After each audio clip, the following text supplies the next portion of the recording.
আশা করছি আপনারা সবাই ভালো আছেন। আমিও ভালো আছি। আজকে আপনাদের সাথে শেয়ার করতে যাচ্ছি আরও একটি ব্লগ ভিডিওটি আপনাদের আশা করছি খুবই ভালো লাগবে। আমাদের ব্যস্ত জীবনে আমাদের সব কাজেই করতে হয়। শপিং, রান্না বান্না, চাকরি, স্কুল, সব ধরনের ব্যস্ততার মাঝেও একটা জিনিস আমাদের করতে হয়, সেটা হলো শপিং। আমরা তো রেগুলারলি শপিংয়ে যেতে পারি না, কেউই অবশ্য রেগুলারলি শপিংয়ে যায় না, সেটা লিস্ট করে নিতে হয়।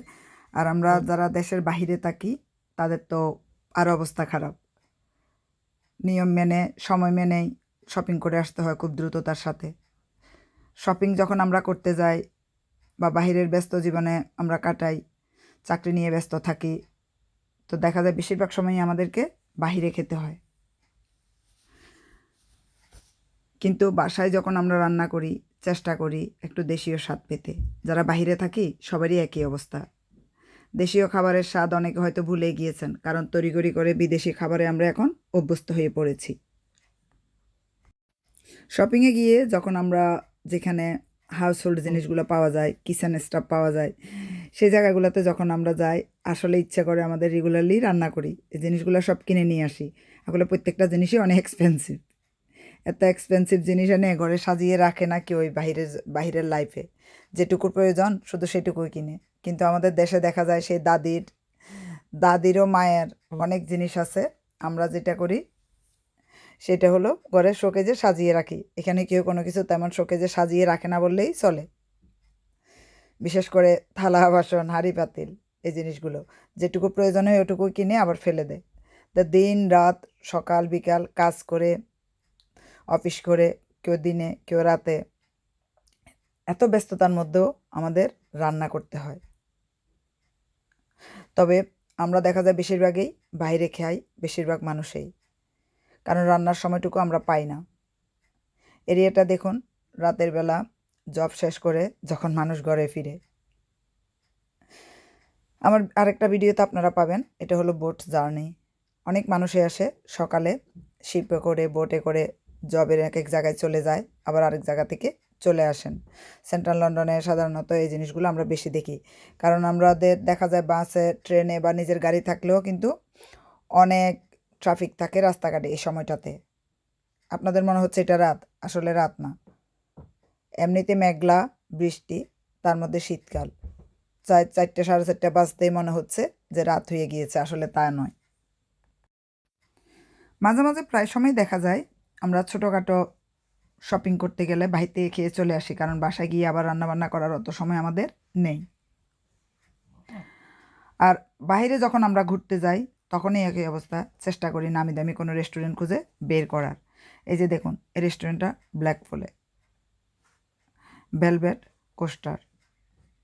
তবে এই রেস্টুরেন্টটা নিয়ে আমি কথা বলার জন্যই কিন্তু রেস্টুরেন্টের ভিডিওটা আপনাদের জন্য করে এনেছি। এখানে আপনি খাবারের অর্ডার দিতে পারবেন। খাবারের অর্ডার দেওয়ার পর খাবার যখন আপনার টেবিলে আসবে 10 থেকে 15 মিনিটের মধ্যে খাবারটা আপনাকে কমপ্লিট করতে হবে। তারা বলে দিবে নাস্তা হলে 10 মিনিট, ডিনার বা লাঞ্চ হলে 15 মিনিট। এর 1 সেকেন্ডও বেশি আপনি নিতে পারবেন না। খাবার সার্ভ করার সাথে সাথে খাবারটা যদি শেষ না করেন 10 মিনিটের মধ্যে, তারা কি করবে? আপনার খাবারটা নিয়ে যাবে, ফেলে দিবে। আমার খুব ভালো লেগেছিলো। রেস্টুরেন্টটা অনেক বড় এবং অনেক বিজি। আমি যেহেতু রাতে গিয়েছিলাম, তো দেখা যাচ্ছে তেমন বিজি ছিল না। আর সকালে দুপুরে অনেক বিজি থাকে। আমি বাহির থেকে আসার সময় এখানে ঢুকেছিলাম, তখন দেখা যাচ্ছে যে কোয়াইট, একটু পরে বন্ধ হয়ে যাবে। কিন্তু তাদের রুলস ইজ রুলস। খাবার সার্ভ হবে, 10 মিনিট আপনাকে শেষ করতে হবে।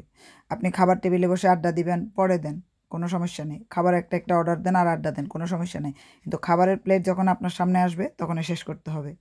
যাক, এই ব্যস্ত জীবনে আমি কি করলাম, বাসায় এসে একটা রান্না করার চেষ্টা করলাম। দেখুন, এটা হচ্ছে স্যামন পিস। আমি দেশি স্টাইলে রান্না করব স্যামন পিসটা। স্যামন পিসটা সাধারণত ভাজি খেতেই খুব ভালো লাগে। ভাজি এবং ভর্তা, এই দুটোই কিন্তু খুবই মজার। যদি আপনি কারি করে খান, সেটা দেশীয় মাছের মতো এত স্বাদ পাবেন না। কেন আমি জানি না, হয়তো বিদেশি মাছ বলে। কারণ আমার চ্যানেলে আপনারা পাবেন বিভিন্ন স্টাইলে কিন্তু আমি রান্না করি, ভর্তা করি এই স্যামন ফিশটা। আর আজকে আমি যেটা করতে যাব সেটা হলো স্যামন ফিশের ঝোল রান্না করব। স্যামন ফিশের ঝোল রান্না করার জন্য কড়াইটা একটু গরম হওয়ার পর আমি অলিভ অয়েল দিয়ে দিলাম। আর অলিভ অয়েলটা স্বাস্থ্যের জন্য খুবই ভালো। আপনাদের হয়তো মনে হতে পারে যে অলিভ অয়েলটা তো খুবই দামি, দামি বলে তেল কম খাবেন। তেল যত কম খাবেন ততই ভালো। তবে চেষ্টা করবেন ভেজিটেবল অয়েলটা খাওয়ার অথবা অলিভ অয়েল। রান্না কম করেন, অলিভ অয়েলটা খান। আর অনেকেই অলিভ অয়েল খেয়ে থাকেন, কিন্তু অলিভ অয়েলের আবার বিভিন্ন জাত আছে, সেটাও জানেন। ঘানি ভাঙ্গানো বা অর্গানিক অলিভ অয়েলটা স্বাস্থ্যের জন্য খুবই ভালো। আপনারা এমনিতে সালাদের সাথেও খেতে পারেন, তরকারিতেও খেতে পারেন। স্বাস্থ্যসম্মত কিন্তু এই তেলটা। যাক, আমি এখন ইলেকট্রিক কুকারে রান্না করতেছি, তাই মাছটা হতে দেরি লাগবে না। 2 পিঠ আমি একটু ভাজি করে নিব। মাছটা যদিও টাটকা, একেবারেই টাটকা, আমি কিনে এনেছিলাম বিলিংগেট থেকে। সে ভিডিও আমি আপনাদেরকে শেয়ার করব পরবর্তীতে। এখন আমি 2 পিঠ ভাজি করে আস্তে আস্তে তুলে নিচ্ছি। আর আপনারা কিন্তু মাছ ভাজি করা ছাড়াও রান্না করতে পারেন। অনেকে ভাজি করে রান্নাটা পছন্দ করে। আমার কিন্তু ভাজি ছাড়া একেবারেই ভালো লাগে না। তবে ম্যাক্সিমামে দেখা যায় টাটকা মাছ যখন পায় তখন তারা ভাজি না করে রান্না করেন। আমার ভালো লাগে না কখনোই ভাজি ছাড়া মাছ, তাই আমি এটা করি না। এখন দেখুন আস্তে আস্তে সব মাছগুলো তুলে নেওয়ার পর আমি এবার স্যামন পিসের যে মাথা সেটা ভাজি করে নিব। আসলে স্যামন পিসের মাথাটা যদি আপনারা পেঁয়াজ দিয়ে ভুনা করেন খুবই মজার। আর অন্যান্য যেমন কাতাল মাছ বা রুই মাছের মতো আলুর দম করবেন বা অন্য তরকারি দিয়ে খাবেন, মজা লাগে না। এটা একটু ফ্রাই করে পেঁয়াজ দিয়ে খাওয়াটাই মজার। এখন দেখুন এটাও ফ্রাই হয়ে গেল, বেশি সময় লাগবে না। 5-7 মিনিটের মধ্যেই আপনার মাছগুলো ভাজি হয়ে যাবে। মাছগুলো ভাজি করার পর আমি পেঁয়াজ দিয়ে দিব। অনেকে লাল পেঁয়াজ পছন্দ করেন, অনেকে সাদা পেঁয়াজ। সাদা পেঁয়াজটা আসলে মিষ্টি মিষ্টি ভাব, এটা তরকারিতে দিলে তরকারি মিষ্টি মিষ্টি হয়ে যায়। তাই আমি সাদা পেঁয়াজটা খুব কমই ইউজ করি তরকারিতে, বেশিরভাগ সময়ে লাল পেঁয়াজটাই ইউজ করি। দেখুন আমি দিয়ে দিলাম 1 কাপ পরিমাণ লাল পেঁয়াজ। আপনারা যদি বড় সাইজ হয় একটা নেবেন, মিডিয়াম সাইজ হলে 2টা। এরপরে ফ্রিজ খুলে দেখি কি কি আছে, কোনো সবজি আছে কিনা, একটু দিয়েই দিই, খারাপ কি। পেঁয়াজটা ব্রাউন কালার আমরা করে নিব। এখানে যারা রসুন খেতে খুব ভালোবাসেন তারা রসুনও ব্যবহার করতে পারেন, আদা কুচিও ব্যবহার করতে পারেন অথবা আদা বাটাটাও ব্যবহার করতে পারেন। এখন আমি দিয়ে দিলাম কয়েকটা টমেটো, এটা ফ্রেশ টমেটো। আমি আবার ফ্রেশ খাবার খেতে খুব পছন্দ করি, যদিও মাঝে মাঝে রেস্টুরেন্টে বেশি যাই। তারপরে দিয়ে দিলাম লাল ক্যাপসিকাম, সালাদের ক্যাপসিকামটা ছিল দিয়ে দিলাম, রেখে লাভ কি, নষ্ট হয়ে যাবে। তো যাদের বাসার বড়রা বা ছোটরা সবজি খেতে চায় না তাদের জন্য এই জিনিসটা প্রয়োগ করবেন। মাছ খেতে পছন্দ করে বা মাংস খেতে পছন্দ করে, যে সবজিটা খেতে চায় না সেই সবজিটাই সেখানে দিয়ে দিবেন। এবার সেই বাঙালি স্টাইল, আমার কাছে পাটা পুতা নেই যে বেটে মশলা দিব, তাই গুঁড়া মশলাই ব্যবহার করছি। আমার বেস্ট এভার ফুড শো চ্যানেলটিতে আপনারা পাবেন সব ধরনের মশলা কীভাবে গুঁড়া করা যায়, ইনক্লুডিং হলুদ। এখন আপনারা তরকারি অনুযায়ী মশলাগুলো দিয়ে থাকবেন। এই তরকারিতে আমি দিয়ে দিয়েছি হলুদ, ধনিয়া, জিরা আর লাল মরিচের গুঁড়া। লাল মরিচের গুঁড়া যাদের বাসার বাচ্চারা বা বড়রা ঝাল খেতে পছন্দ করে না তারা পাপড়িকে ইউজ করতে পারেন। আর তরকারিতে কালার আনার জন্য আমি কিন্তু কাশ্মীরি চিলিটাই খেয়ে থাকি, আর এমনিতে আমি চিলি খেতে পছন্দ করি। এবার দিয়ে দিচ্ছি একটু পানি, 1/2 কাপ পরিমাণ পানি দিয়ে আমি ঢাকনা দিয়ে দিব। একটু নেড়ে চেড়ে যখন ঢাকনা দিয়ে দিব এটা সিদ্ধ হয়ে যাবে। আসলে টমেটো আর ক্যাপসিকাম এগুলো তো সালাদেরই খাবার, আপনারা জানেন, এগুলো হতে তো বেশি সময় লাগে না। এই ফাঁকে আমি ভাত করে নিব। মাছ করলে যদি ভাত না করি ভালো লাগে? আমরা বাঙালি পৃথিবীর যে প্রান্তেই থাকি না কেন, মাঝে মাঝে ভাত মাছ না হলে আমাদের একটুও ভালো লাগে না। হয়তো দেশি স্টাইলে আমরা 5 তরকারি একসাথে রান্না করি না। আর যারা একা থাকেন তাদের কথা তো বাদেই দিলাম, সে ছেলে হোক আর মেয়ে হোক, তারা হচ্ছে ব্যাচেলার। এখন দেখুন 5 থেকে 7 মিনিট এটা ঢাকনা দিয়ে রাখার পরে এটা পজিশনটা কী হলো। আর মাছ রান্না করার সময় যদি মাছের মাথাটা আপনারা তরকারিতে দিবেন মনে করেন মাছের সাথে, তাহলে মাথাটা আগে দিয়ে দিবেন। আগে দিয়ে একটু নেড়ে চেড়ে এটাও একই অবস্থা একটু ঢাকনা দিয়ে কয়েক মিনিট রান্না করতে হবে। আমি মাছের মাথা এবং লেজটা দিয়ে দিলাম। আর কাঁচা মাছ রান্না করলে অনেকে এটা খুব পছন্দ করেন ঘ্রাণটা, কাঁচা মাছের গন্ধটা আমার একটুও ভালো লাগে না, এজন্য আমি সবসময় মাছ ভাজি করে নিই। এটা আমি 3-4 মিনিট রান্না করে নিলাম মাথাটা, যেন মশলাটা ভালোভাবে মাথার ভিতরে ঢুকে যায়। আর ভাজি মাছ দেওয়ার পরে 2 থেকে 3 মিনিটের বেশি আর রাখতে হয় না, কারণ এমনিতে মাছটা ভাজি হয়ে গিয়েছেন। এখন তরকারিতে দেওয়া মানে মশলাটা একটু মাছের মধ্যে ঢুকে যাবে।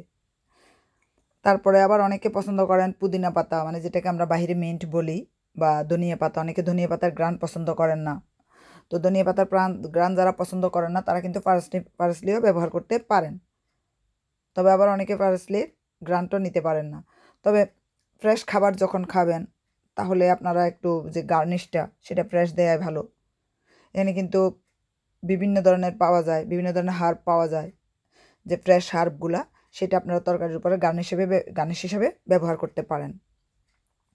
মাছগুলা দিয়েই আমি এদিকে কাঁচামরিচ এবং ধনিয়া পাতাটা কেটে রেখে দিয়েছি, কারণ এটা তো বেশিক্ষণ সময় লাগবে না। যে দেখুন, তারপর আমি এখন দিয়ে দিলাম ধনিয়া পাতা। শীতের ধনিয়া পাতা যেমন গ্রান তেমন মান। এবার দিয়ে দিচ্ছি আমি ভেঙে কয়েকটা কাঁচামরিচ। আশা করছি রেসিপিটা আপনাদের ভালো লেগেছে এবং এরিয়াটাও আপনাদের ভালো লেগেছে, রেস্টুরেন্টও ভালো লেগেছে। যদি ভালো লেগে থাকে অবশ্যই আমার চ্যানেলটি সাবস্ক্রাইব করে রাখবেন। আর কেমন লেগেছে সেটা অবশ্যই কমেন্ট সেকশনে কমেন্ট করে জানাবেন। কী ধরনের রেসিপি পেতে চান সেটাও জানাবেন। আপনাদের জন্য ভিন্ন স্টাইলের ভিন্ন ভিন্ন রেসিপি ব্লগের সাথে আমি নিয়ে আসব। মাছে ভাতে বাঙালি আমরা সবাই, তাই মাঝে মাঝে মাছ হলে বাচ্চারা আমাদের চলে না। বিদেশি মাছটি আমি দেশীয় স্টাইলে রান্না করে নিলাম, যদিও বিদেশিরা স্টাইলে রান্না করে না। ভালো থাকবেন সবাই, ধন্যবাদ সবাইকে।